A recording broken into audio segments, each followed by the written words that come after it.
안녕하세요. 새로 쓰는 금융투자교실입니다. 금융소비자가 스스로 보호할 수 있는 금융의 원리와 지식을 설명해 드리고 있습니다. 금융은 금융소비자에게 어떠한 의미일까요?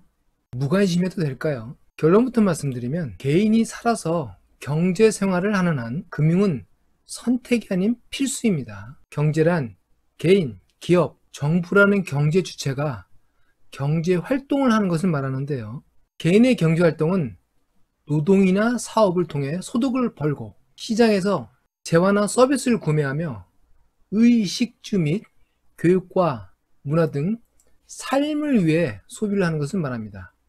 이때 소득과 소비를 연결하는 것이 바로 금융입니다. 즉, 재화, 서비스의 구매 수단이 화폐 또는 지불 수단이고요. 이것도 금융이지만 소비에 비해 소득이 부족하면 차입, 돈을 빌려오고요. 소득이 남으면 대출하거나 투자 또는 저축을 통해서 가치를 저장하는 일체의 행위가 광의의 금융입니다.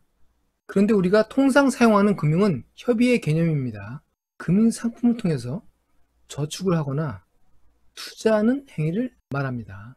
그러면 금융소비자는 어떻게 해야 금융을 현명하게 시작할 수 있을까요?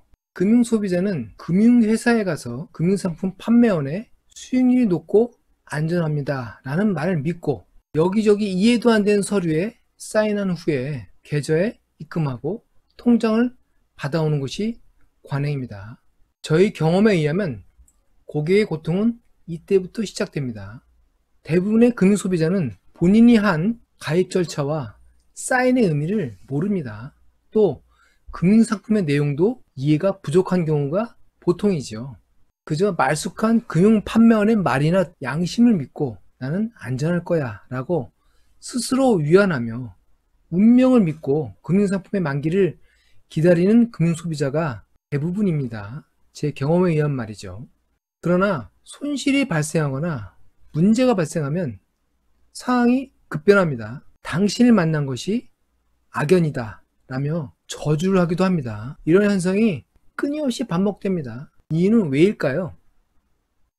가장 중요한 것은 금융회사에서 만나는 상담 직원에 대한 오해입니다. 산업 육성을 위해 금융이 태동한 관치금융의 영향으로 금융산업은 공적 기관으로 바라보는 경향이 있습니다. 그러나 금융회사는 어디까지나 이익을 목적으로 운영하는 주식회사입니다. 지금까지 금융 어드바이저, 자산관리인, 금융자문인 어떠한 이름으로 불렸던 간에 모두 금융회사의 이익을 위해 금융상품을 판매하는 직원일 뿐입니다. 지금까지 금융소비자 입장에서 금융상품을 상담하는 금융상담사는 제도적으로 아직 없었습니다.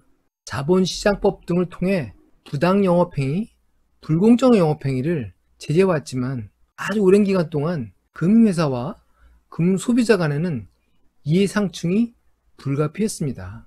다행스럽게 지난 3월 금융소비자 보호에 관한 법률이 약 9년여에 걸친 입법기간을 마치고 국회를 통과했습니다. 이 금융소비자보호법에는 금융소비자의 권익을 법으로 명시했고 금융회사의 이익에 독립적인 금융상품 자문인의 제도적 근거가 마련됐습니다.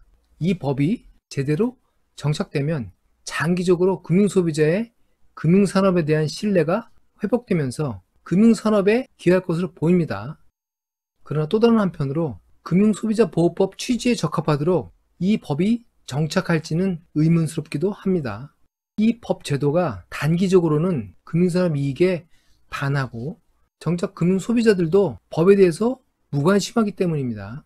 지금도 진행 중인 DLF, 라인펀드 사태 등에서 알 수 있듯이 금융소비자의 이익을 위해서 금융회사가 운영되지 않는다는 것을 이해하고 꼭 감시할 필요가 있습니다. 금융소비자보호법의 시행령, 시행세칙이 금융소비자 입장에서 제도가 완성되도록 지속적인 관심을 가질 필요가 있습니다. 금융소비자보호법 아주 중요한 법입니다. 어떤 면에서 이 법에 대해서 관심을 가지는 것이 금융을 시작하는 첫 걸음이 될 수도 있습니다. 지금까지 금융소비자를 보호하는 금융의 원리와 지식을 설명해드린 시간, 새로 쓰는 금융투자교실이었습니다. 감사합니다.